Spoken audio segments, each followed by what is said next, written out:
Remdesivir is here to save us, right? Well, that's what everybody's saying.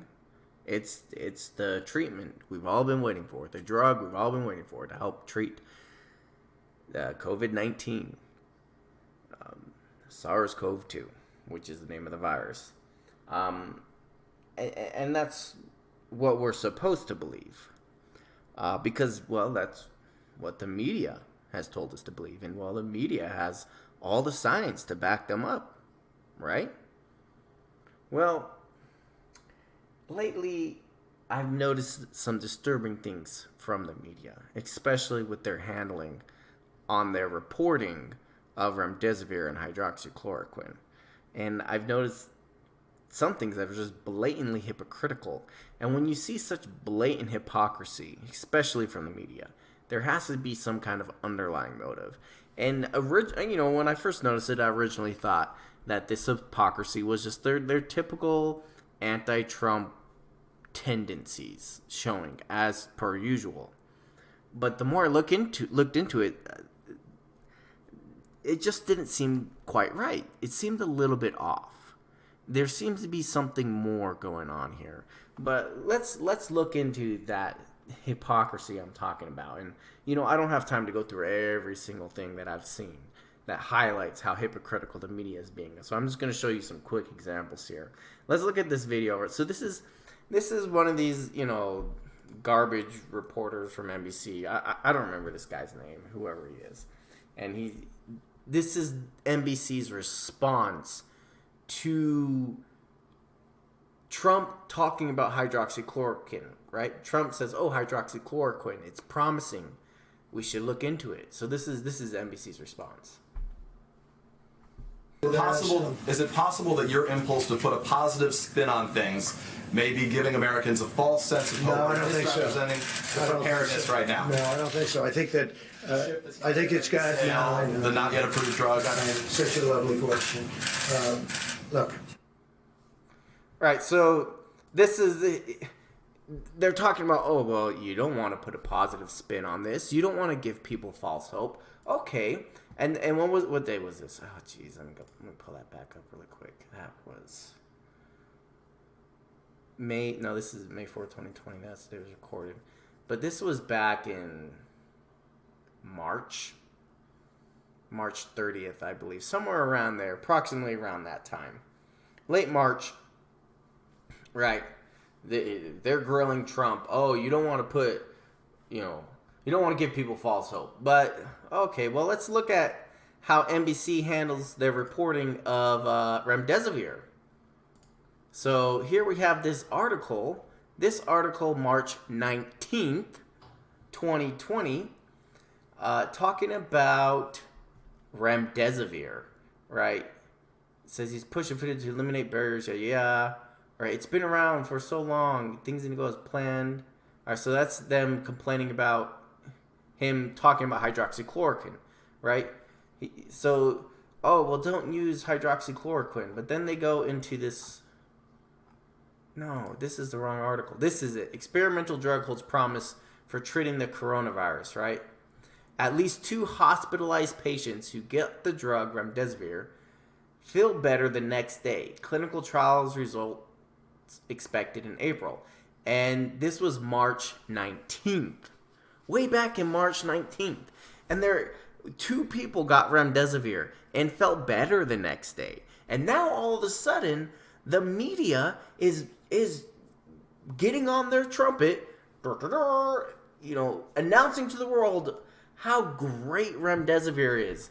What do we have this? So they have this. About 2 weeks before Chris Kane arrived at the hospital, his doctors had treated a 35-year-old man who had recently returned to his Washington home after traveling to Wuhan, China. The unidentified man became the first person in the U.S. to be diagnosed with coronavirus. Within a week of being admitted to the hospital, the man's condition deteriorated. Treatment with intravenous remdesivir was initiated on the evening of day 7. On day 8, the man's condition started to improve. Wow. So, Susan Kane, Susan Kane she's no expert, but this is what she has to say about it. And they wrote an entire article about it. Susan Cain said Remdesivir appeared to work quickly for her husband. On the very next day, he said, I think it's lifting. I think I'm starting to feel better. Chris Cain is now home, and although he still gets winded easily, he is improving, according to his wife.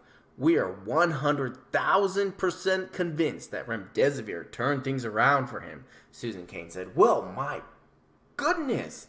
If Susan Cain is 100,000% convinced that Remdesivir is a good drug, well, what more than we need than that? Oh, gosh. Susan Cain, she liked it. She felt better after taking it. Well, we're good to go, right? I mean, there's no way NBC is spinning false hope here, right? Right? What's your response to people who try to give false hope before there is any science to prove the drug is useful? What is NBC's take on that? Let's review. Is it possible that your impulse to put a positive spin on things may be giving Americans a false sense of hope? No, I don't think so. Representing preparedness right now.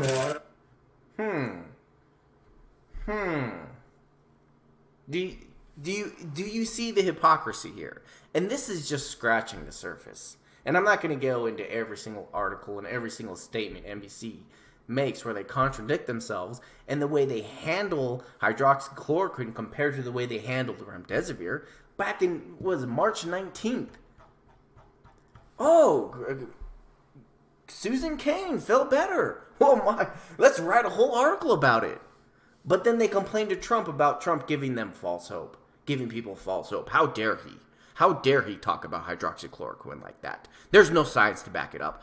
Where's there science to back up Remdesivir, NBC? They don't have any. At this point, they didn't have any. It was all in trials, right?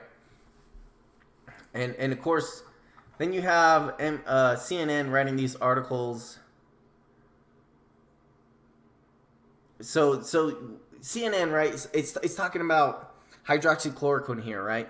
The drug, generally considered to be safe for most patients, can have side effects, including seizures, nausea, vomiting, deafness, vision changes, and low blood pressure. And this is before they started to come out with the, it's going to stop your heart nonsense as well.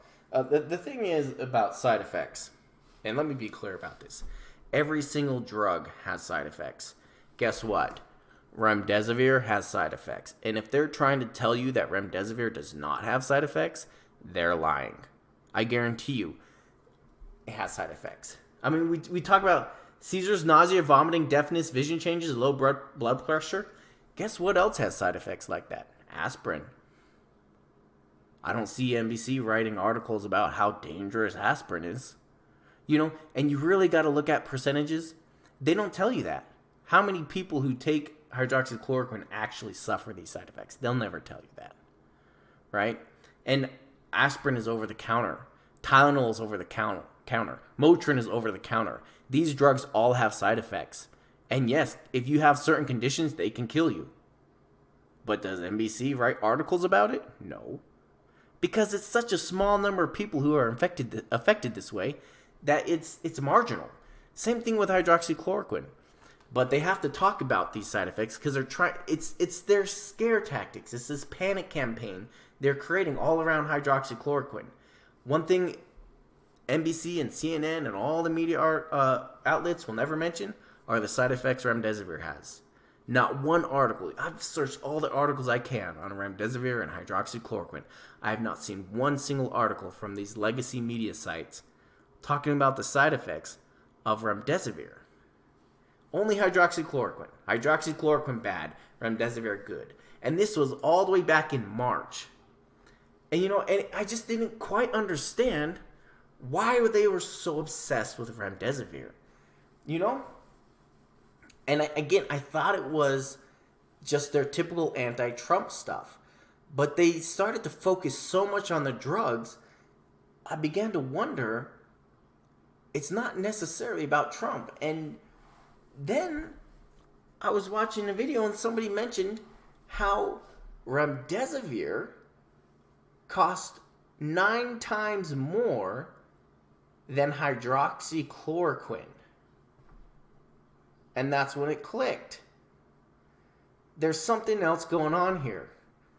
And I have it here, cost per drug. So this is from Bloomberg. So it's some leftist shill media outlet, Bloomberg.com, but they're reporting the cost of Remdesivir, cost per treatment, $9. And here's the link. So if you want to go check this link out yourself, you can see this link and read the article for yourself. Remdesivir, $9. Hydroxychloroquine, $1. So this is where things started to get really interesting for me when I started to look into this. So if you think about it, right? If we have,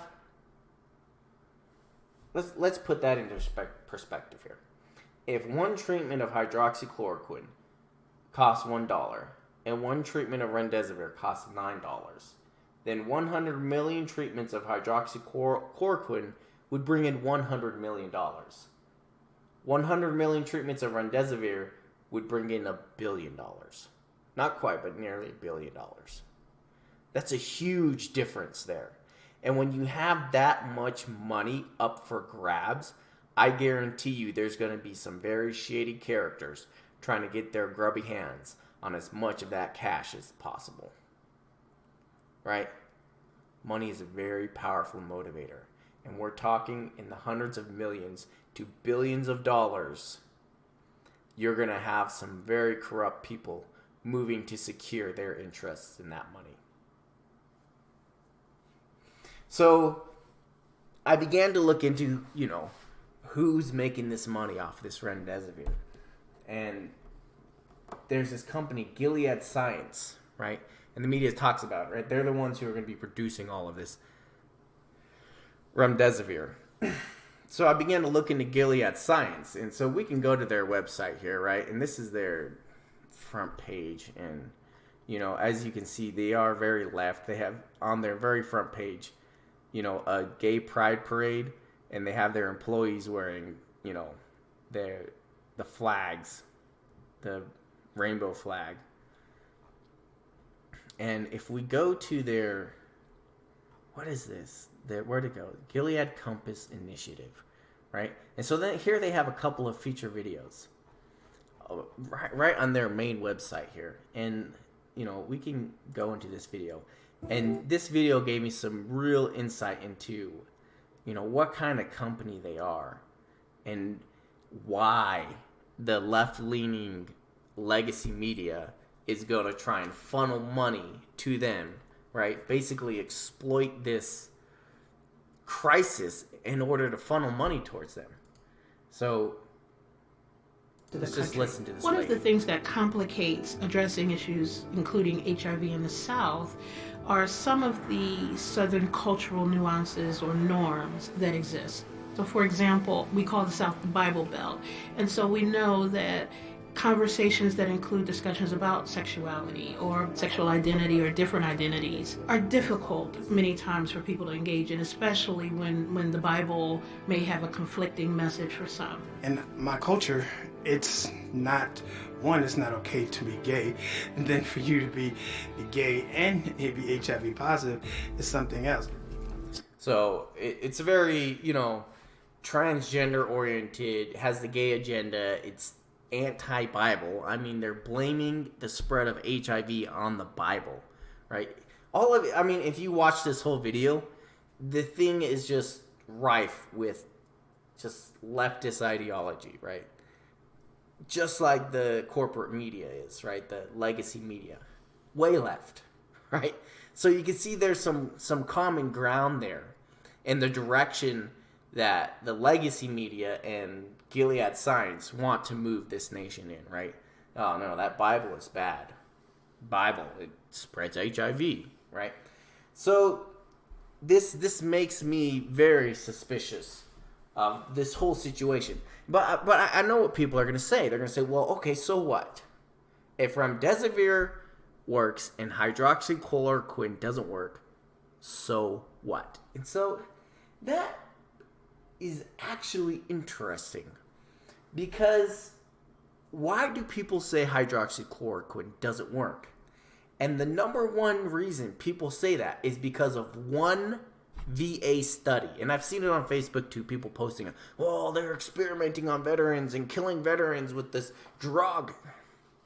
You know, and again, the media has invested so much money and so much effort and so much time in shooting down hydroxychloroquine. They've been spreading this narrative about how hydroxychloroquine is gonna, you know, stop your heart.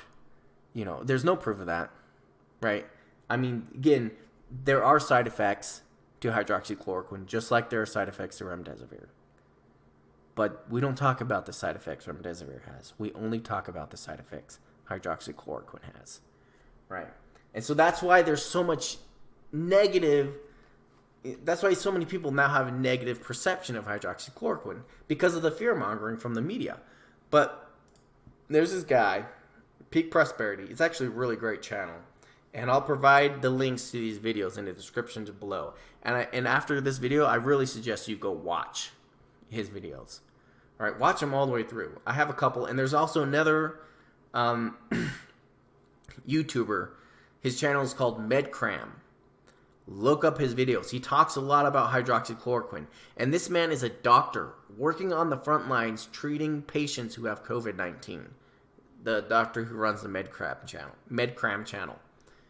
Look at his videos. Look at the information he gives. He's much more intelligent than the paid doctors that NBC brings on. They're quote-unquote experts, right? Basically, the experts NBC brings on are doctors they pay to shill their talking points. And that's it.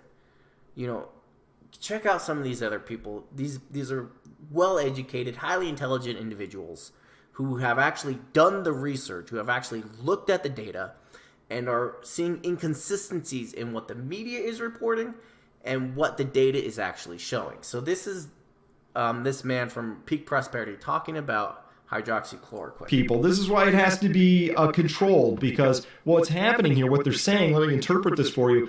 Doctors are... Let me back up a little. VA study makes sense, I guess, but still, that's a key thing to sort of leave out of that particular sentence right there. However, you know how it is. You know how it is when however, to me is like the word "but" when somebody's giving you a compliment or saying something about like, hey Chris, you're a great guy and I really like you a lot, but turns out you can ignore everything before the "but" as complete BS usually. However, often fills that same role. However, hydroxychloroquine, with or without azithromycin, was more likely to be prescribed to patients with more severe disease, as assessed by baseline ventilatory status and metabolic and hematologic parameters. Do you get this? You see what just happened here?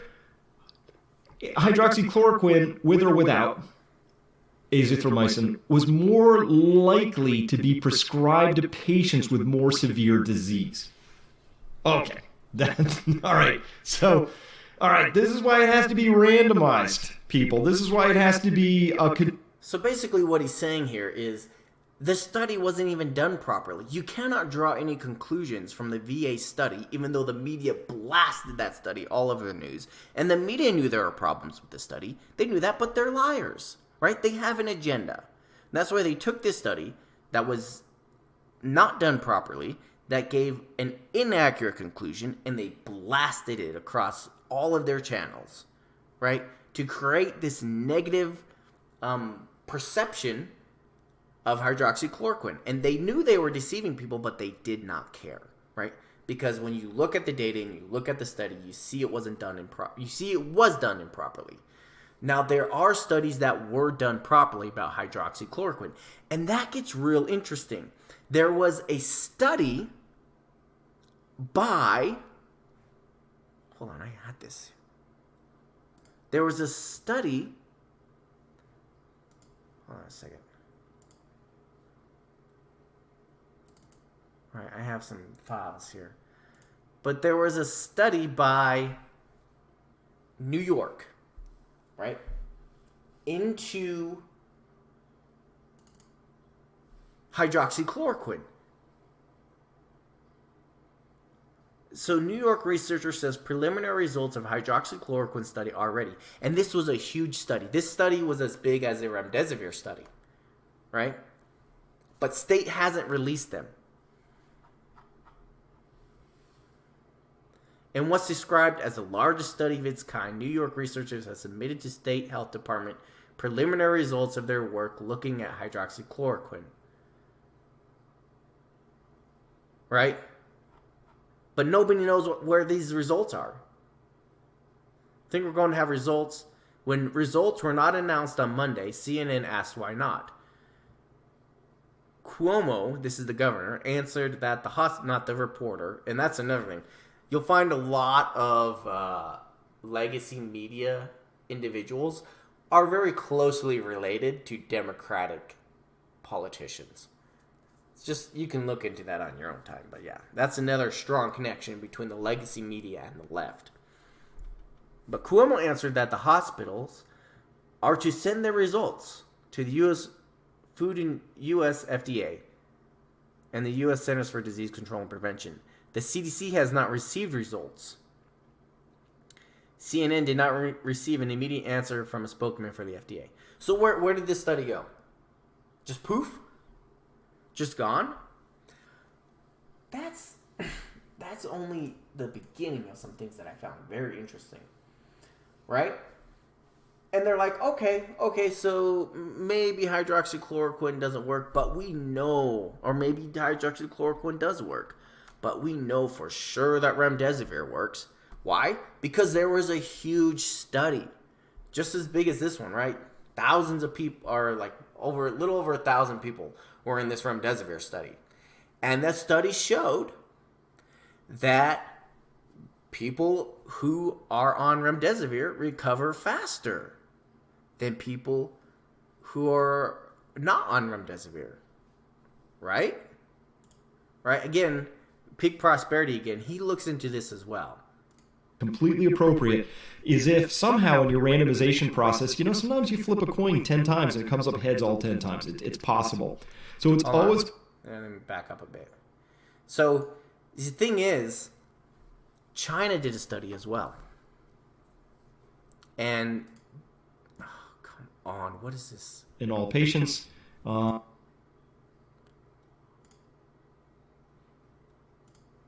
it's a fully registered trial. Okay. So, how do we compare these things? Well, both of them are randomized double-blind studies. Both of them gave the same dosing regimen. This was a 1-to-1 treatment to placebo. This was 2-to-1 treatment to placebo. This is on a 7-point scale. This was on a 6-point scale. Here they're testing for upper viral loads because they talked about nasopharyngeal swabs. Here they tested both upper and lower viral loads. This was a 15-day endpoint. This is a 28-day endpoint. Here, the NIAID study noted very significant clinical improvement. Here, they noted no significant clinical improvement. Here, they noted no significant mortality improvement. Here, they noted no significant mortality improvement. So no significant mortality improvement, by the way. And that was from the study in the U.S. And even the media organizations had to report on that. That means that people who took remdesivir were just as likely to die as people who did not take remdesivir, which is very interesting. If remdesivir is helping treat the virus, how come they're still dying at the same rate? There is something not right about those results. And also, there's a discrepancy here in the results that China had. Everything showed the same. All the results matched up, except for this one minor discrepancy. Very significant clinical improvement as compared to China, which reported no significant clinical improvement. And also in this video, right, he goes over the China data. China has their data. This is their data, right? Remdesivir and control. Right? So, and it shows they're following the same path. Right? They're following the same path. People on remdesivir are not recovering any faster than people in their control group. China actually posted their data. And we're like, okay, so, well, maybe China's lying. Well, at least China has data. And people will say, well, no, we have data. We had the study. Oh, yeah, that's right. The United States did a study. Let's actually look into that study. Right? So, we come here. Oh, yeah, here it is. No, that's not it.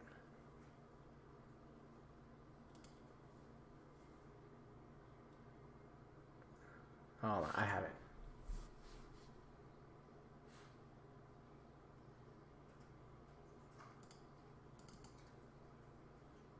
Okay. So this is from the National Institutes of Health, right? This is from their website. You can go to the website yourself and check, right? NIAID.nih.gov. You can verify that this is actually posted on their website. So, and they did the study, right? So hospitalized patient volumes who received remdesivir recovered faster according to preliminary data analysis. So that's very interesting, according to preliminary data analysis, which means somebody somewhere, quote unquote, analyzed the data, came to the conclusion that people are recovering faster, and then went and told the president that, and went and told Dr. Fauci that. Dr. Fauci didn't question it at all, and I have some questions about Dr. Fauci.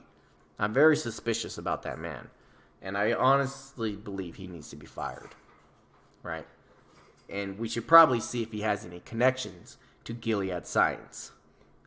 But Dr. Fauci went and told the president, and the president, trusting his advisor, went and actually invited the CEO of Gilead Science to the White House to give some grand speech about how they're going to, start mass producing this treatment, Remdesivir, and start distributing it.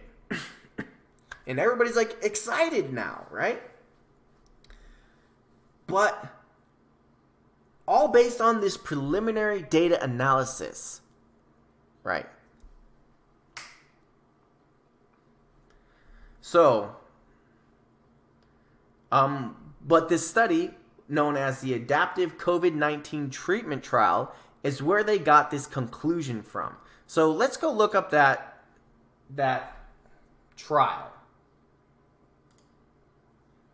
Right? So let's head on over to Google. Everybody loves Google, right? And what was this called? Adaptive.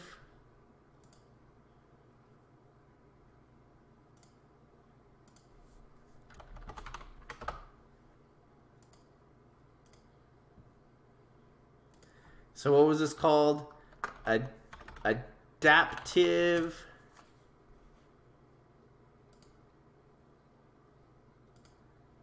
Adaptive COVID-19 Treatment Trial. Okay. Adaptive COVID-19 Treatment Trial. Let's look into this. Adaptive COVID-19 Treatment Trial. Oh, clinicaltrials.gov. And again, this is a .gov website, right? So we know it's legitimate, right? So we have the study description, right? Oh, okay, all these details about how the study was conducted. Okay, and then we can, tabular view, we can change the view. Tons of information about this study, right? So they have the data. It's scientifically proven that Remdesivir can treat people. That's the results, right? Oh, wait. If we go to the tab, no results posted. No study results posted on clinicaltrials.org for the study. We have the NHA banner right here. And this is a .gov website. It's their job to track data results for studies like this. Where's the data? Right? I mean, if this shows that it's reducing people's time that they're, suffering from symptoms, well, then the data should show that. Updated May 4th, right? This was yesterday. Where's the data?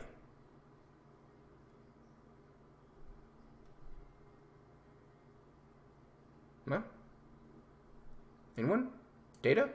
I mean, you can post the data and prove that what you're saying is true, or you can do a quote-unquote preliminary analysis, not show anybody the data, and just have us take your word for it. So, let's see, www.nih.gov. Can we find this data? Oh, National Institute of Health.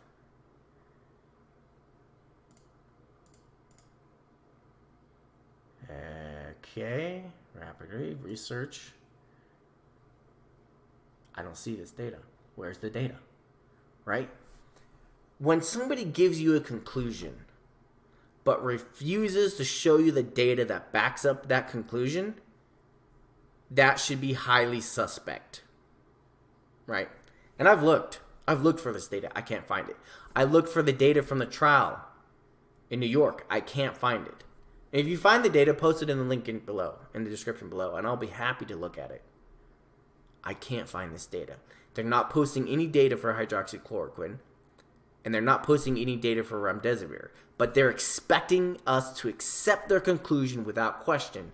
And the media, again, the media who's been talking all about how we need to wait for the science, we need to let the science do the talking, has decided to get on their horn and start blasting about, the benefits of remdesivir before the data is even available.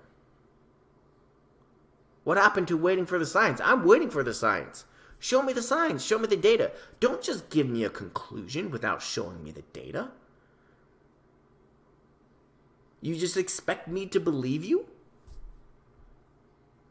And even if they do post the data, the fact that it's delayed in posting makes me highly suspect. For every day that passes before that data is posted, the more you should question the data itself. And also, there's something else very interesting that happened.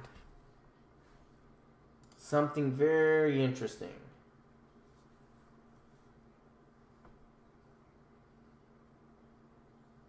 Oh man, let me see if I can find it. Did I save it?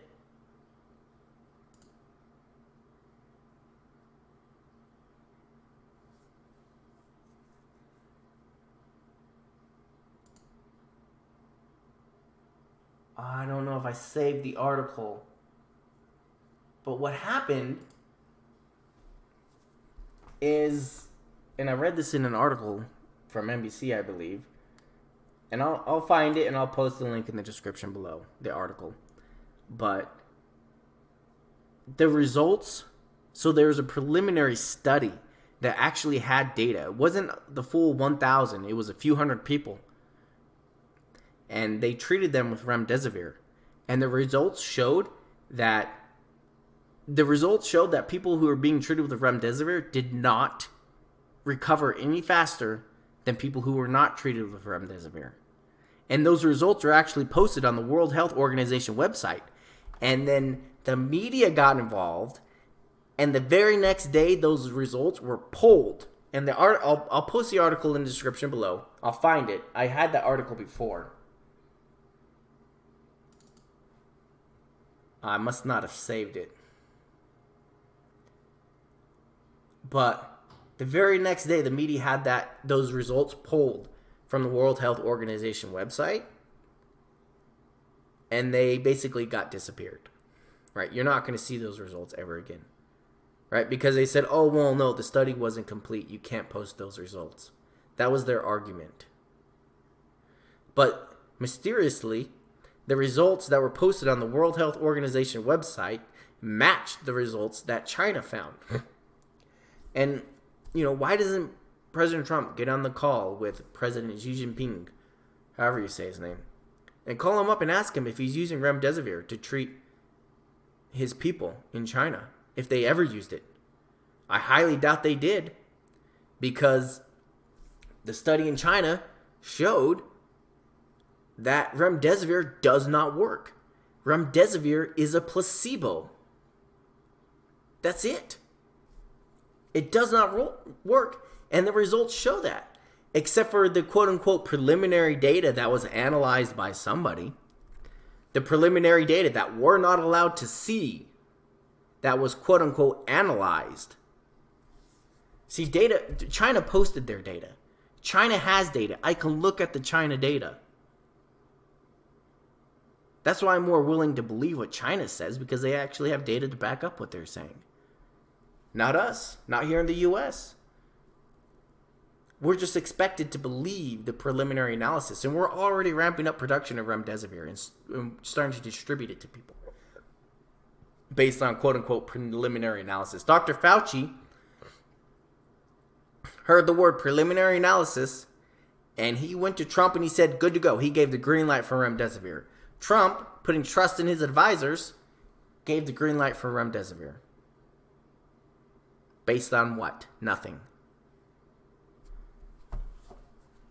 So, I take some serious issue with the way this is being handled. And I know people are going to, call this a conspiracy theory. Oh, it's a conspiracy theory. But then show me the data. And don't delay in posting the data so you have time to tamper with it. Do your research, complete your research, and post the data right away so that you can back up what you're saying. And if you can't back up what you're saying with data, then of course I'm going to question it. Especially when there are other studies that contradict your quote-unquote preliminary analysis. So, and I know people are going to get upset about what I'm saying. And they're going to try and accuse me of all sorts of things. But one thing you cannot accuse me of is getting people killed by trying to convince them not to take Remdesivir. Because it has been scientifically proven that Remdesivir does not save people from COVID-19.